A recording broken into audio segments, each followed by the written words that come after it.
My name is Claire Bennett.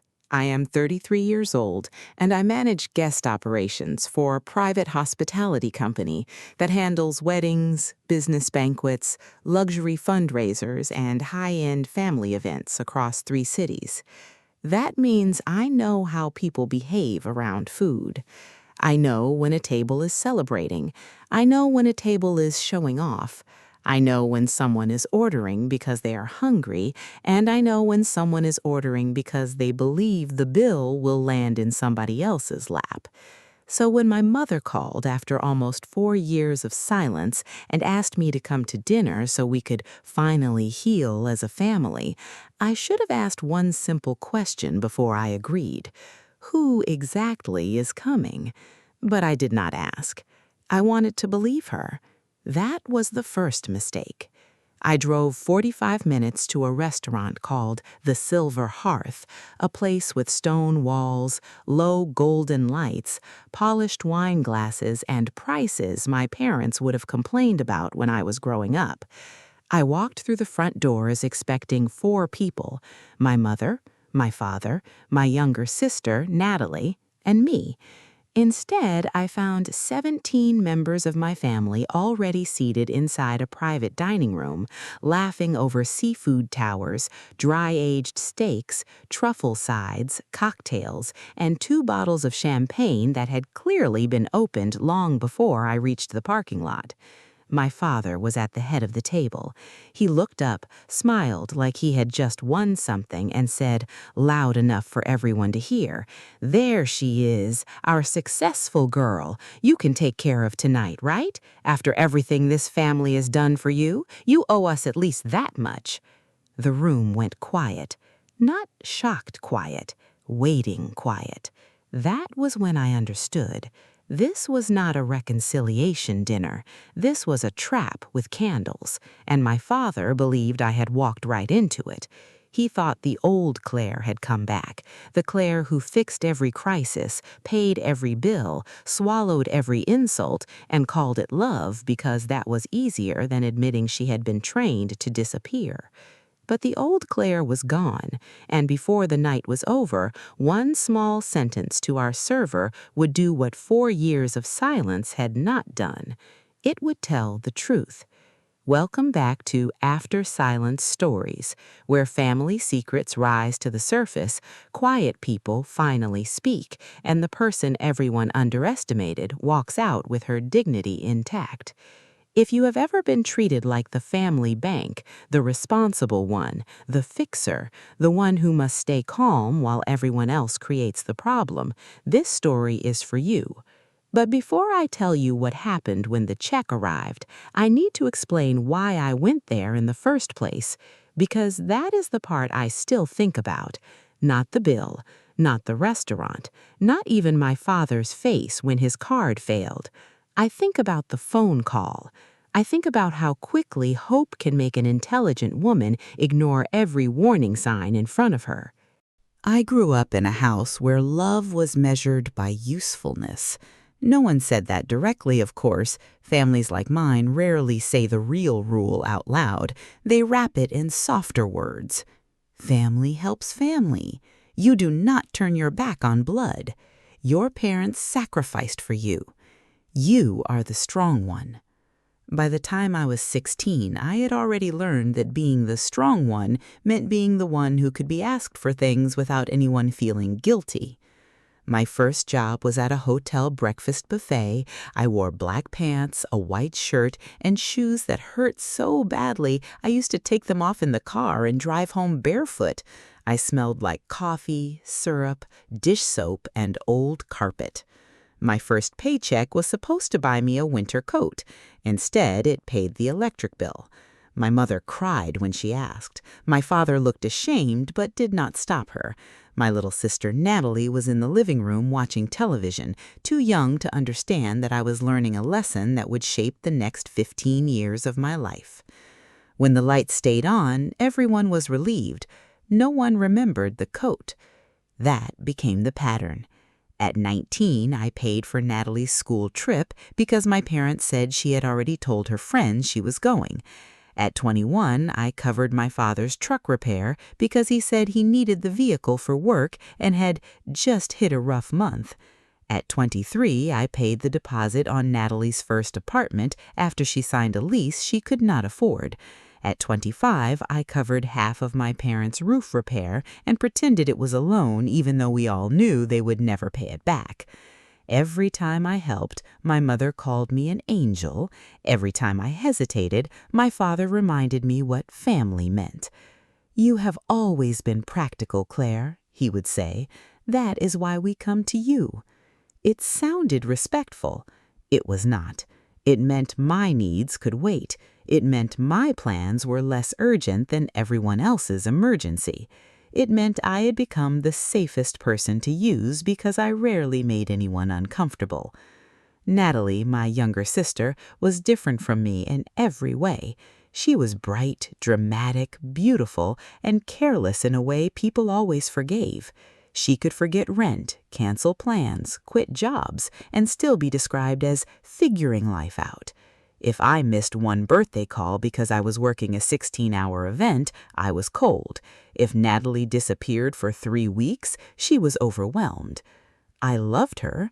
That made everything harder, because love becomes dangerous when it is used as a receipt. 4 years before the dinner at the Silver Hearth, Natalie announced she wanted to open a boutique bakery. She had never run a bakery. She had never managed employees. She had worked at a coffee shop for 6 weeks in college and quit because the manager did not respect her creative energy. But she had found a storefront with big windows, she had designed a logo, she had chosen names for cupcakes, and she had convinced my parents that this bakery was not a risky business idea, it was her destiny. Destiny, apparently, required $85,000 and a cosigner. The request came during Sunday dinner. I should have known something was wrong when my mother used the good plates. My mother only used the good plates for holidays, funerals, and financial ambushes. The roast chicken was on the table. There were candles lit. My father had put on a clean button-down shirt. Natalie sat beside my mother with shiny eyes and a nervous smile, the kind of smile she wore when she had already decided she was the victim of something that had not happened yet. After dessert, my father slid a folder across the table. "Your sister has an opportunity," he said. I opened it. Loan paperwork, a draft lease, a 1-page budget, and a yellow sticky note marking the line where my signature was supposed to go. I read everything twice. Then I asked, "Where is the business plan?" Natalie blinked. "That is the business plan." "No," I said carefully, "this is a list of things you want to buy." The room changed. My mother's mouth tightened. My father leaned back. Natalie's eyes filled with tears so quickly it was almost impressive. I tried to stay calm. I explained what I knew from hospitality. I explained that food businesses are brutal even when the operator knows exactly what she is doing. I explained margins, lease obligations, labor costs, supplier contracts, insurance, equipment failure, slow month, and the kind of debt that does not care whether your dream was beautiful. Natalie stared at me like I was ruining her life on purpose. My mother reached for her hand. "Claire," she said softly, "she is your sister." "I know. Then stop talking like an accountant." "I am talking like someone who does not want her buried in debt." My father slapped his palm on the table. "Do not make this about your attitude." "My attitude? You have always thought you were better because you are organized." "No," I said, "I am organized because someone in this family had to be." That sentence did it. My mother gasped. Natalie started crying. My father stood up and pointed toward the door. "If you cannot support your own sister, then maybe you do not belong at this table." I looked at my mother. She looked down at her plate. That hurt more than my father's anger, because she knew. She knew how much I had paid, how often I had shown up, how many times I had protected the family from consequences nobody else wanted to face. And still, when I finally said no, she let me become the cruel one. I did not sign. I took my purse. I walked out of the house. The next morning, I discovered I had been removed from the family group chat. No one called. No one texted. Natalie opened the bakery anyway. For a few months, the family posted photos online as if I had been the only cloud over their bright new beginning. There were cupcakes with edible flowers, smiling selfies in front of the counter, captions about courage and dreams and people who believed. Then the posts slowed. Then the hours changed. Then the bakery closed on Mondays. Then Tuesdays. After 11 months, Natalie posted a message saying she was pausing operations to protect her peace. That meant the bakery had failed. But in my family, the bakery did not fail because it had no foundation. It failed because I had not believed hard enough. The silence that followed lasted almost 4 years. People imagine silence as empty. It is not. Family silence is full of ghosts. It is birthdays where your phone does not light up, holidays where you see photos online and count empty chairs that used to be yours. It is hearing a song your mother loved in the grocery store and standing frozen between the apples and the bread because grief has no respect for location. For the first year, I told everyone I was fine. I was not fine. I missed them. That is the truth I hated most. I missed my mother's kitchen. I missed the way she sang old country songs while chopping onions. I missed my father's terrible jokes. I missed Natalie sending me pictures of outfits and asking which one made her look less like a disaster. I missed belonging, even though belonging had cost me so much.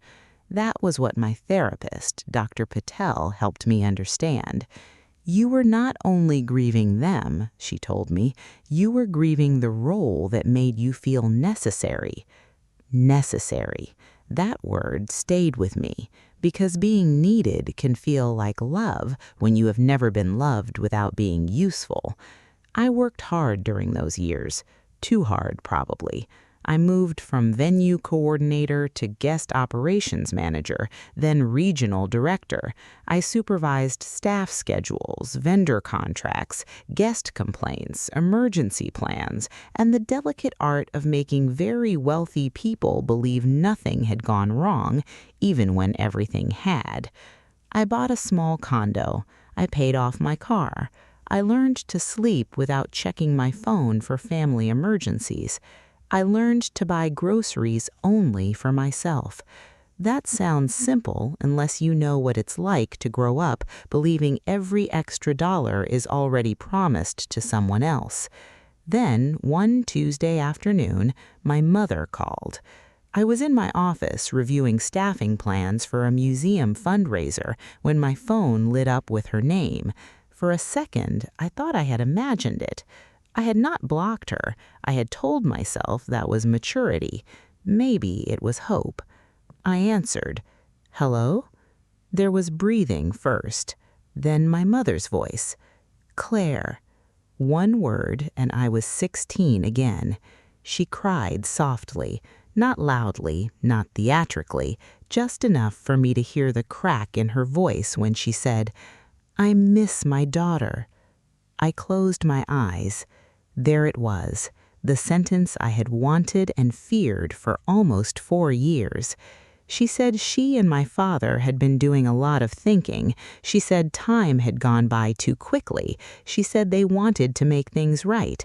She said Natalie was ready to see me too. A quiet dinner, she said. Just the 4 of us, no pressure, no fighting, just a chance to begin again. I wanted to ask, are you sorry? I wanted to ask, do you understand what you did? I wanted to ask, do you miss me or do you miss what I used to do? Instead, I asked, where? She said, the silver hearth. That should have been a warning. My parents did not choose restaurants like the Silver Hearth, but Hope is very good at explaining away evidence. Before she hung up, my mother said, "Family always finds its way back, sweetheart."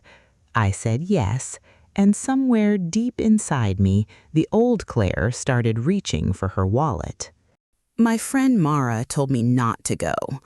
Mara worked with me in events, and she had seen enough family disasters at weddings to recognize an ambush from the first sentence. We were eating lunch in the staff break room the day after my mother called. I told her about the invitation, the restaurant, the promise that it would be just the four of us. Mara put down her fork. "No. That is not advice," I said. "It is a complete answer." I tried to laugh. She did not. "Did your mother say she was sorry?" I looked at my salad. Mara nodded. "Exactly." Later that day, our executive chef, Anthony, heard part of the story and gave an even shorter opinion. "Do not go." "You do not even know my family." "I know restaurants," he said. "People do not choose expensive restaurants for emotional repair. They choose them when someone else is paying." I called him dramatic. He said, "I'm a chef. Drama is seasoning." But I had already decided. I told myself I was not going because I trusted them. I was going because I needed closure. I needed to see whether time had changed anything, or whether the silence had just been another way to punish me until I became useful again. I made rules. 1 dinner, no money, no promises, leave if it feels wrong. I wrote them on a sticky note and placed it inside my purse. On the evening of the dinner, I dressed simply: navy trousers, a cream blouse, low heels, small bold earrings, natural makeup. Nothing loud, nothing expensive looking. My family already believed success had made me arrogant. The truth was less dramatic. I drove a 7-year-old car, compared grocery prices, and still felt guilty buying flowers for myself, even though no one was asking me for money anymore. The drive took 45 minutes. I did not play music. I rehearsed calm sentences at stoplights. "I am willing to talk. I am not willing to be blamed. I love you, but I will not be responsible for your choices." In the car, those sentences sounded strong. In my mouth, they felt fragile. When I pulled into the parking lot, I saw my father's truck first, then my mother's sedan, then Natalie's little blue car. For 1 second, I relaxed. Maybe it really was just the four of us. Then I saw Aunt Lillian's white SUV, Uncle Robert's black pickup, my cousin Hannah's minivan, my cousin Dean's sports car, 2 vehicles I recognized from old family holidays, and several I did not. I sat in my car with both hands on the steering wheel. My mother had said 4 people. There were at least 10 cars. The sticky note was inside my purse. 1 dinner, no money, no promises, leave if it feels wrong. It already felt wrong. The healthiest choice would have been to reverse out of the parking lot, drive home, make tea, and let my mother explain to everyone why the daughter she had lied to did not appear. But I got out. Not because I was brave, because some truths need to be seen clearly before you stop negotiating with them. I locked my car, straightened my blouse, and walked toward the glowing entrance of the Silver Hearth. Inside, the restaurant smelled like rosemary, butter, expensive wine, and polished wood. The hostess greeted me with a professional smile that almost hid her exhaustion. "Bennett party?" I asked. Her smile tightened for half a second. "Yes, they're in the private dining room." They. Not your parents, not your party of 4. They. She picked up one menu and led me through the main dining room. Couples sat beneath low lights, businessmen leaned over wine glasses, a birthday table laughed in the corner. Then we turned down a short hallway, and I heard my family before I saw them. Aunt Lillian's loud laugh, Uncle Robert's voice telling a story too loudly, Natalie's bright, polished tone floating above the others. The hostess stopped at the doorway. I looked inside. 17 people sat at one long table beneath a wall of framed landscape paintings. Every chair was filled, except one at the far end, directly opposite my father. The table was covered with food, seafood towers on crushed ice, steaks sliced on wooden boards, truffle macaroni, roasted vegetables, baskets of warm bread, plates with sauce smeared across them, champagne flutes, cocktail glasses, a bottle of red wine already half empty. They had not waited. They had ordered like people celebrating a victory. My mother saw me first. "Claire!" Every head turned. Then, unbelievably, some of them clapped. Actual applause, as if I had returned from a long journey instead of being invited under false pretenses to a dinner I had not agreed to attend. Aunt Lillian stood with both hands over her heart. "Oh, sweetheart, look at you." My cousin Hannah waved like we'd spoken last week, not 5 years ago. Natalie raised her glass. "To fresh starts," she said. My father remained seated at the head of the table. He did not stand. He just watched me with an expression I knew too well, control disguised as welcome. My mother hugged me. For one moment, the smell of her perfume made my chest ache. It was the same perfume she wore when I was a child, the one that clung to scarves and church coats and birthday cards. Then I looked over her shoulder at the table. 17 settings, half-finished cocktails, food I had not ordered, a seat placed exactly where they wanted me. "I thought it was just the 4 of us," I said. My mother smiled too quickly. "Well, once people heard you were coming, everyone wanted to be part of the healing." The healing, another phrase designed to make resistance sound cruel. The hostess pulled out my chair. I sat down because 17 people were watching, because my body still remembered the old training, and because I wanted to know exactly what kind of performance they had planned. A young server approached. He was tall, thin, maybe 22, with tired eyes and careful manners. "Good evening. I am Miles. Can I get you started with something to drink?" "Sparkling water," I said. He glanced at the table, then back at me. "Just sparkling water?" "Yes."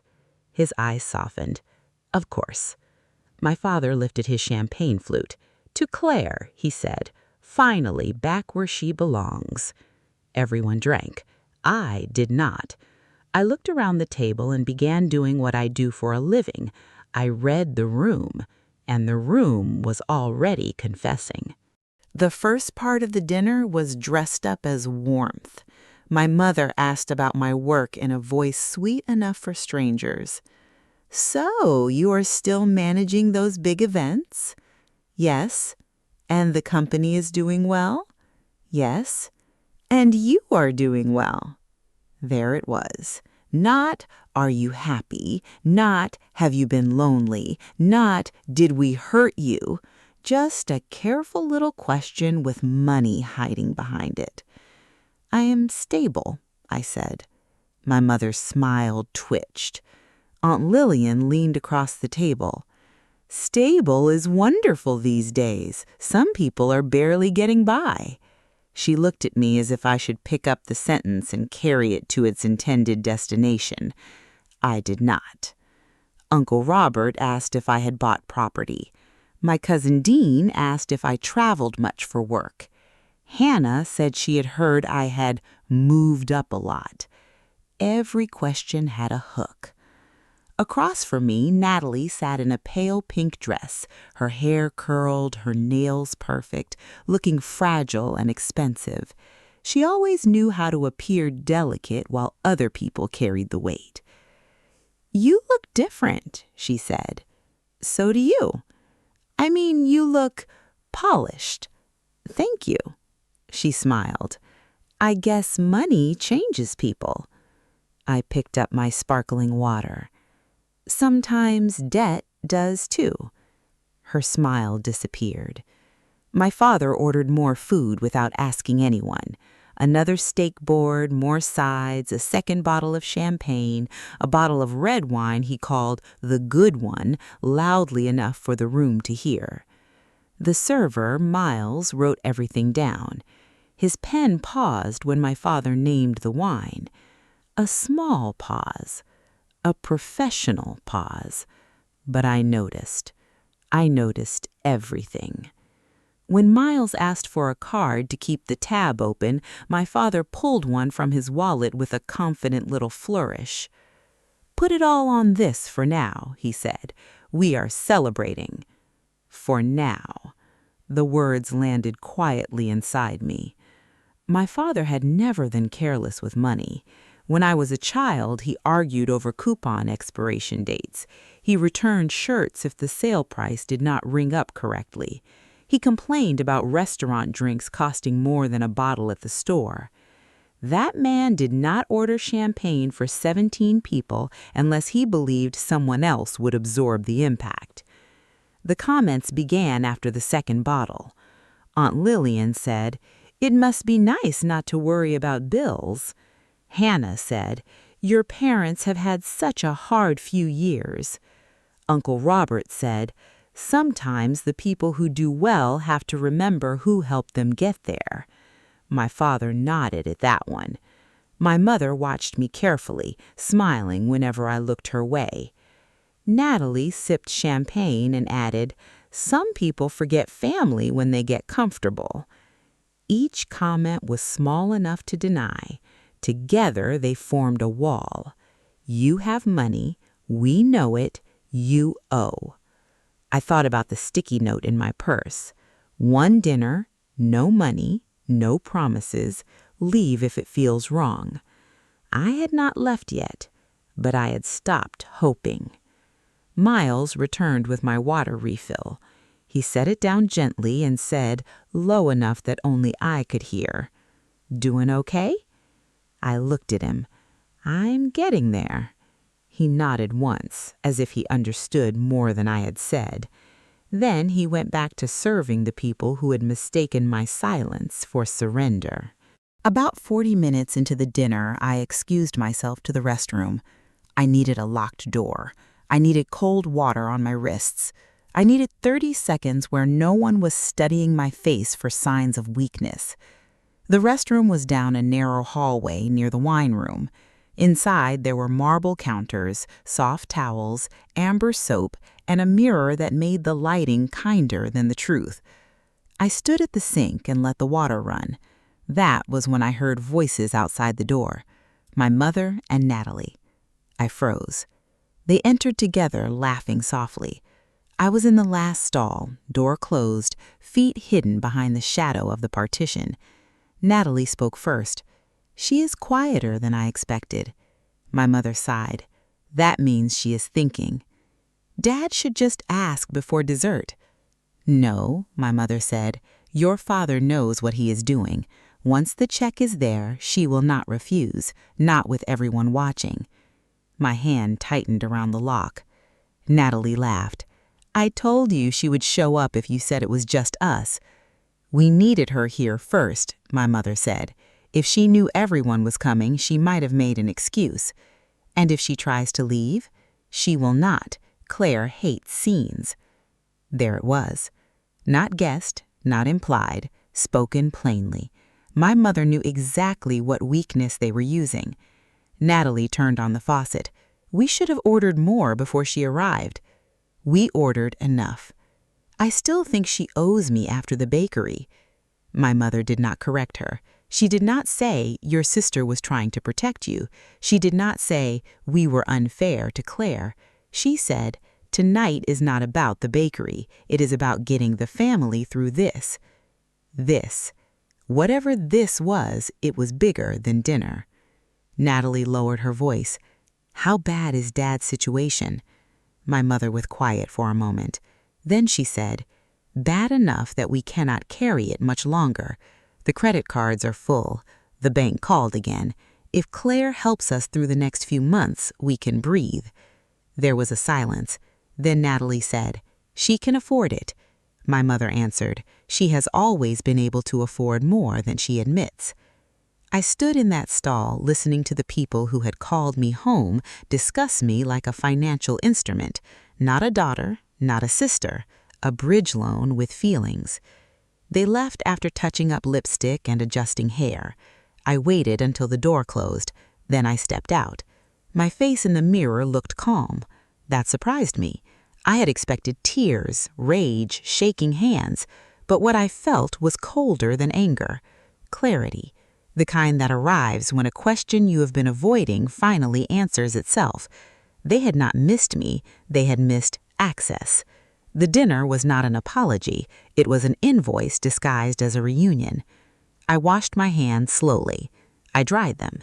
Then I looked at myself in the mirror and whispered, "Not this time." When I returned to the table, my mother smiled at me like nothing had happened. Natalie held up a piece of lobster and said, "You are missing the good stuff." I sat down. "No," I said quietly, "I do not think I am." After the restroom, every detail sharpened. Once you know the truth, a room rearranges itself. My father's confidence became desperation in a nice shirt. My mother's softness became management. Natalie's wounded charm became entitlement wearing perfume. Even the relatives looked different. Not monsters, that would be too simple. Most of them were ordinary people doing what ordinary people often do when someone else is being pressured. They looked away. They enjoyed the meal. They accepted the story that made them comfortable. They did not ask questions because questions might have made the food harder to swallow. Dessert menus arrived. I had eaten almost nothing. My sparkling water sat beside my plate, catching the candlelight. My father did not look at the dessert menu. "Bring a selection," he told Miles. "Whatever the chef recommends. Make it special." Miles glanced briefly at me. I gave no expression. The table approved enthusiastically. Chocolate soufflé, lemon tart, crème brûlée, bread pudding with caramel sauce, cheesecake, coffee, dessert wine. Natalie leaned toward me, smiling. "You are being so quiet." "I am listening." "That is new." "No," I said, "you just never noticed." Her eyes narrowed. My cousin Hannah tried to soften the moment. "So, Claire, your mom said you got some huge promotion." "Regional Guest Operations Director." "What does that mean exactly?" "It means I oversee service standards, staffing, vendor costs, event budgets, guest recovery, compliance, and financial controls across multiple venues." The word financial landed on the table like a glass breaking. Aunt Lillian looked up. Uncle Robert stopped chewing. My father shifted in his chair. They knew I had a good job. They had counted on it, but I do not think they had understood what kind of good job. They had imagined I had money. They had not imagined I knew money. There is a difference. They had not imagined that I could estimate the cost of that table within a few $100s without seeing the check. The seafood towers, the steaks, the champagne, the wine, the cocktails, the desserts, the service charge for a large private party, the taxes, the automatic gratuity. I knew exactly what they had built, and I knew exactly who they intended to bury under it. My father waited until the desserts were half eaten. Then he tapped his spoon lightly against his coffee cup. The table quieted. He sat taller. I recognized the posture. My father used it before speeches, before arguments, before any moment where he planned to sound reasonable while being cruel. "I want to say something," he began. My mother folded her hands. Natalie leaned back, already satisfied. My father looked at me. "We have all suffered these last few years. Pride got in the way, misunderstandings grew. But tonight, Claire came back to this family, and that means something." People nodded. Aunt Lillian dabbed her eyes. I stayed still. My father continued. "When one person in a family has been blessed, that blessing should not stop with her. It should flow back to the people who raised her, supported her, and made her who she is." There it was, the speech before the bill. He smiled. "So, Claire, you will take care of tonight, won't you? After everything, it is only fair." Then he added the sentence that emptied the last softness from my heart. "You owe us that much." No one spoke after my father said it. They did not look shocked. That told me more than any confession could have. They knew. Maybe not every detail, maybe not the bank calls or the credit cards or the plan my mother and Natalie had discussed in the restroom, but they knew enough. They knew I had been summoned. They knew I was expected to pay. They knew the dinner had been arranged around my discomfort. And not one of them warned me. My mother looked down at her coffee. Natalie smiled into her glass. Aunt Lillian watched me with damp eyes that somehow expected sympathy for my father. I took a slow breath. For 15 years, I had paid to avoid this exact moment. The staring, the judgment, the heavy silence that says, "Be good, be easy, do not make us uncomfortable." I had paid bills, signed checks, covered deposits, handled emergencies, soothed tears, and swallowed resentment because peace felt cheaper than conflict. But peace built on your silence is not peace. It is a payment plan. I placed my napkin on the table and stood. "I will go take care of it," I said. My mother exhaled. Aunt Lillian smiled with relief. Natalie lifted one eyebrow, as if to say she had known all along. My father nodded once. That nod nearly made me turn around and say everything right there, because it was not gratitude. It was possession. He believed he still knew where the buttons were. I walked out of the private dining room, but I did not go to the front register.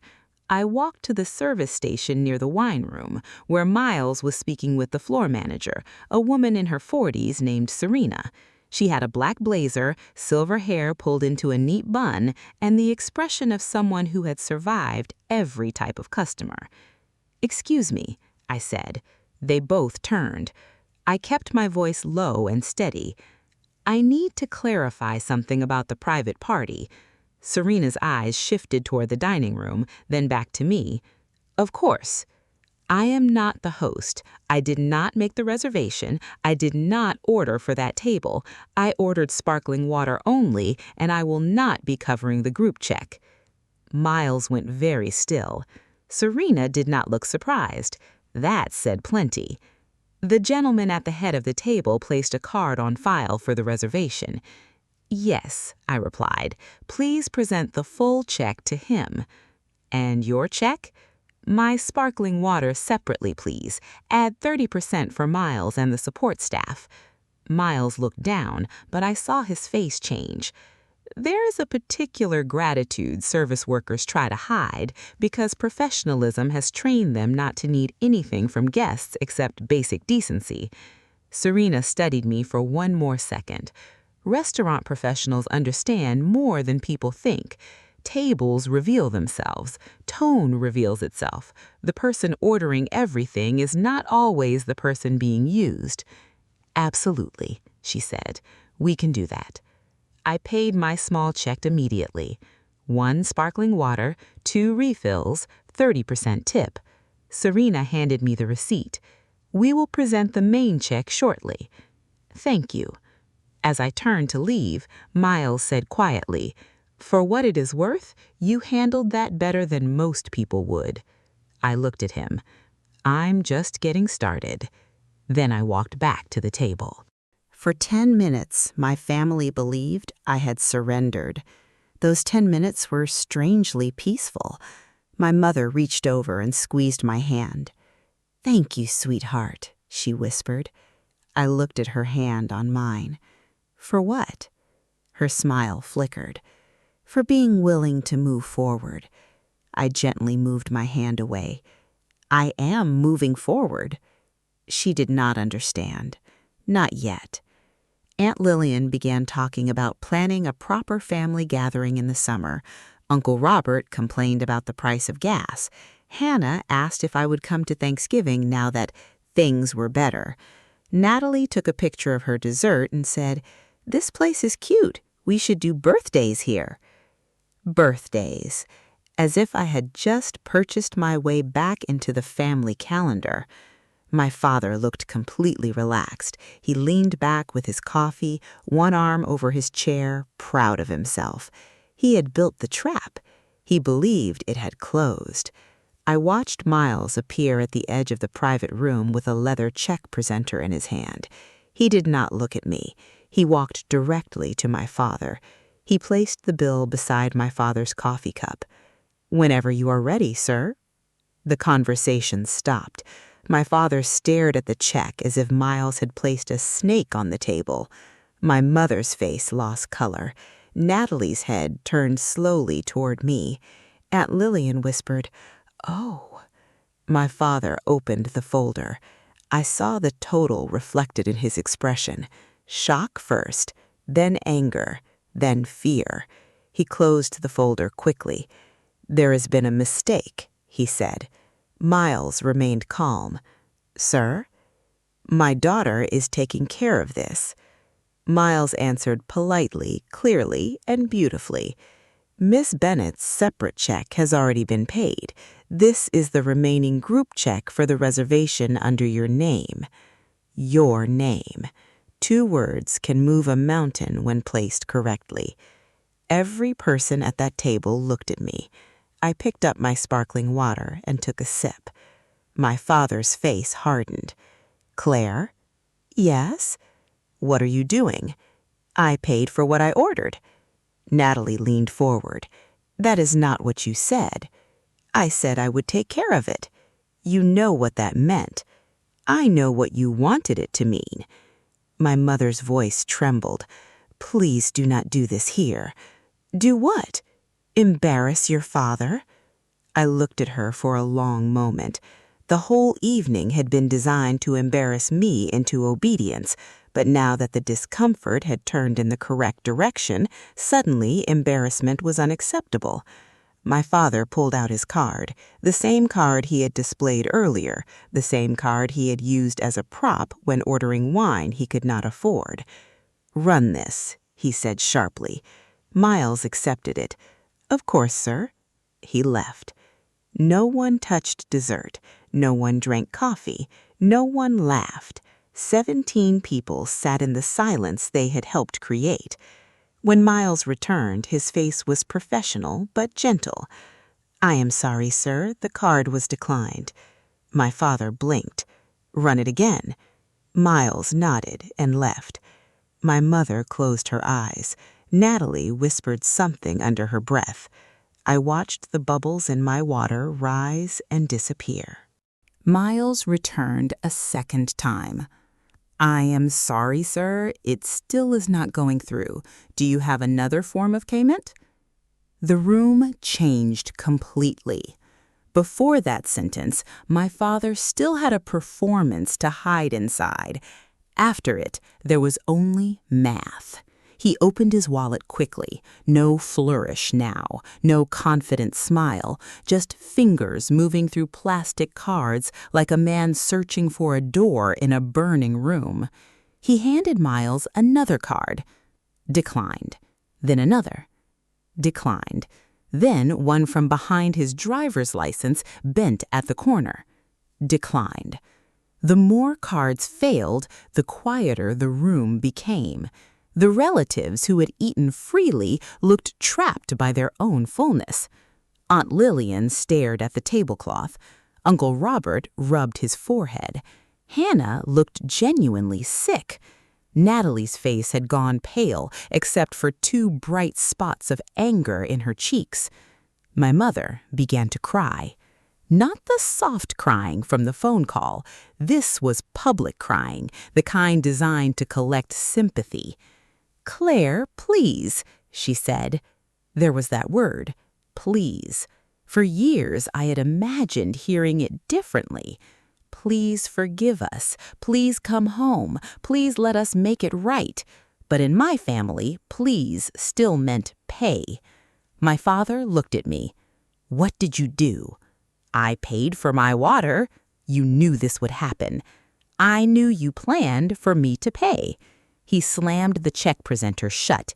"You let me be humiliated."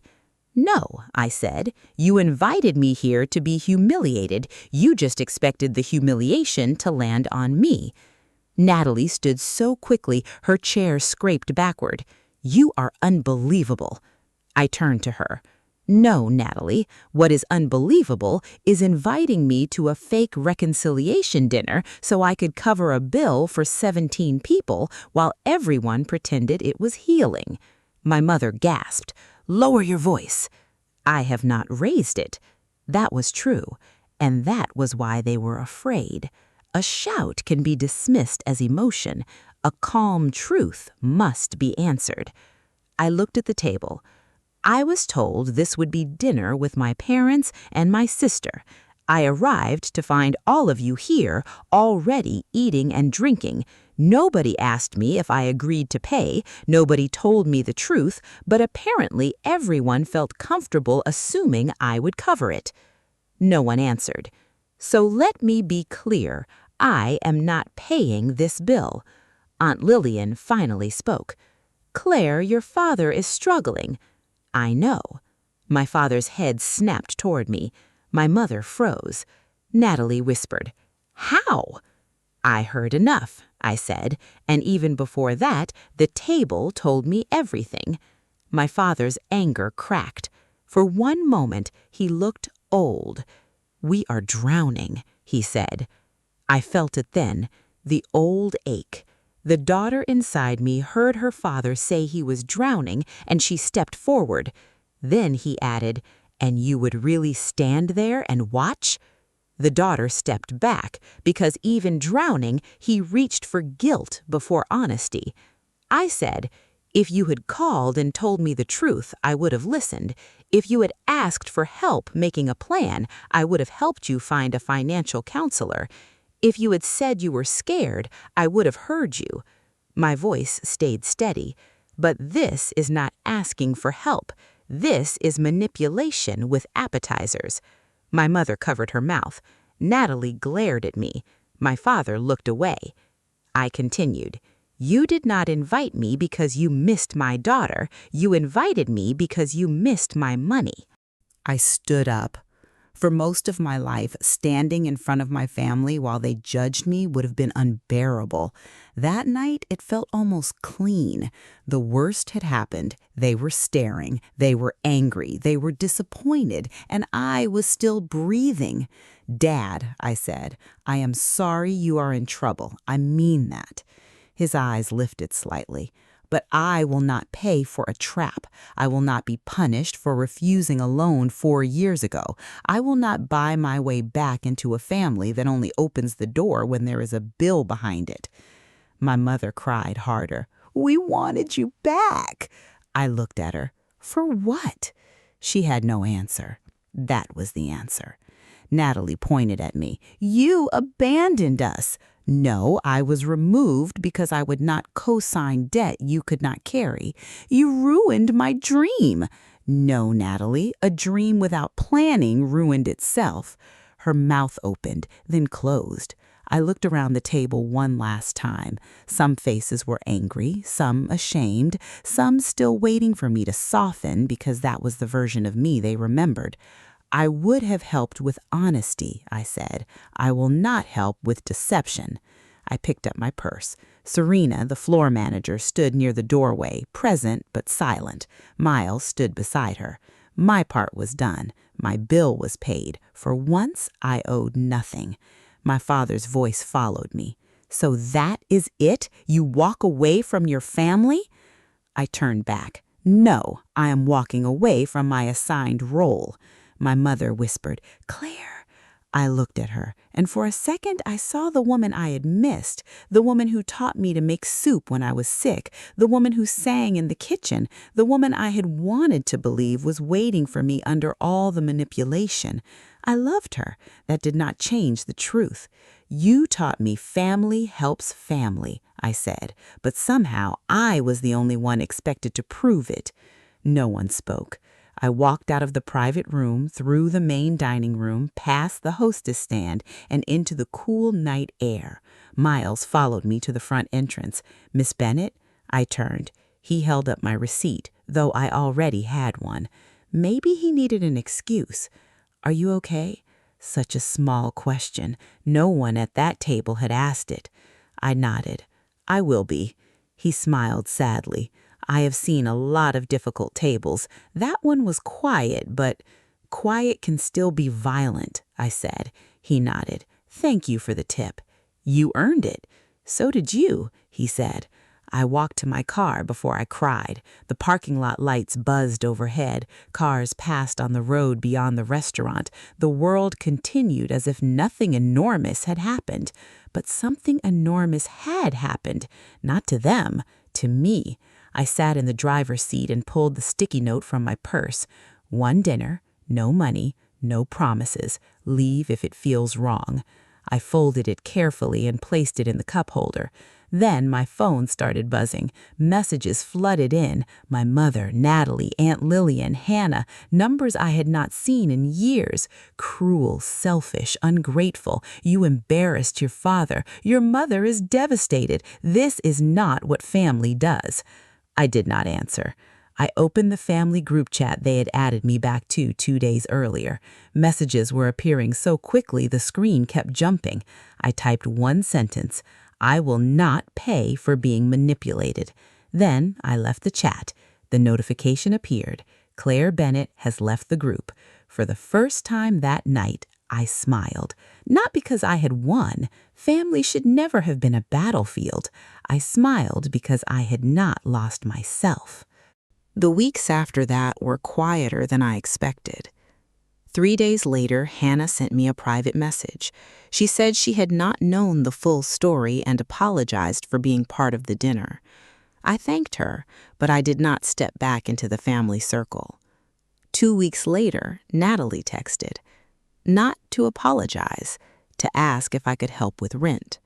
I sent her the number of a nonprofit financial counseling office and wrote, "I hope things get better." She replied, "Unbelievable." I did not respond. Through Hannah, I learned the truth in pieces. My father's business had been failing for over a year. My mother had been using credit cards to cover other credit cards. The house had a second loan against it. Natalie had moved back in after the bakery closed, and everyone had been pretending the smoke was not smoke. They had not needed a dinner. They had needed honesty. But honesty would have required them to stop blaming me. 6 weeks after the dinner, I sent my father one message. "If you and Mom want to meet with a certified financial counselor, I will attend one appointment with you. I will not give money. I will help you understand options." He never replied. My mother sent one message a few days later. "How did you become so hard?" I wrote back, "I became tired of being used softly." Then I muted the thread. Not forever, just long enough to hear my own life again. I still miss them sometimes. That is the part people do not always understand. A boundary does not erase love. It protects what is left of you after love has been twisted into obligation. I miss my mother's laugh when it was real. I miss the idea of a father who would protect me instead of corner me. I miss the idea of a sister Natalie might have become if consequences had reached her sooner. But I do not miss being the family emergency fund. I do not miss being punished for saying no. I do not miss buying peace from people who kept raising the price. A few months later, I returned to the Silver Hearth for a work meeting. Different table, different room, different life. Miles was still there. He recognized me immediately. "Sparkling water?" he asked. I laughed. "Yes, and dinner this time." I ordered salmon, potatoes, and lemon cake. When the check came, I paid for exactly what I ordered.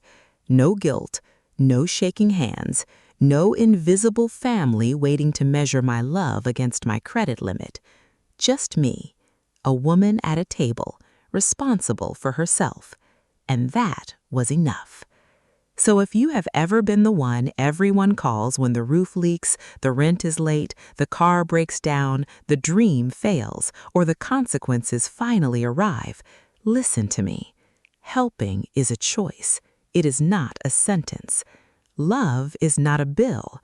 Family does not get to lie, order the most expensive thing on the menu, place the check in front of you, and call your refusal betrayal.